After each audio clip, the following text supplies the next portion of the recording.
নির্বাচন কমিশন যারা চালাচ্ছে মানে যেই অধিকার রয়েছে তা তো সম্পূর্ণ ব্যর্থ। যে তারা যে কি করছে, যে এরকম না, দিনের কি এমন আলোয় ঘটনা ঘটে গেল যে সম্পূর্ণ ব্যর্থ বলতে হবে? কি এমন ঘটনা ঘটে গেল অনির্বাণ? আপনাদের ক্যামেরায় ধরা পড়লো অর্জুন সিং এর নিজস্ব মানে ওই কেন্দ্রীয় বাহিনীরা নিরাপত্তার ঘেরাটোপ ইত্যাদি ওনার আছে, মানে আছে। এটা নির্বাচন কমিশনের দেওয়া নয়, না, মানে আগে এমনি থেকেই, হ্যাঁ। সরকার দেয়।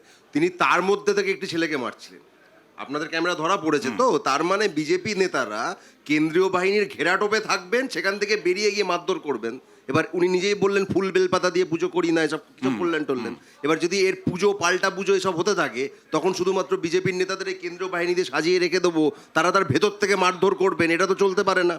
যদি আপনার পুজোর হ্যাঁ, করার বলুন, এত ইচ্ছা শুনুন। হয়ে থাকে, তাহলে ওকে, আপনি আসুন ওকে, খোলাখুলি তার মানে মন থেকে পাল্টা দেখুন, আর পাল্টা মারা এটা চলবে আবার সংস্কৃতি এই পশ্চিমবঙ্গে। মুহূর্তে বাংলায় তৃণমূলের লুম্পেন রাজ চলছে, পরিষ্কার রাস্তায় অর্জুন সিং যেটা করলেন ওটা কি দিদি ভাই? করাপশন। অর্জুন সিং যেটা করলেন ওটা কি?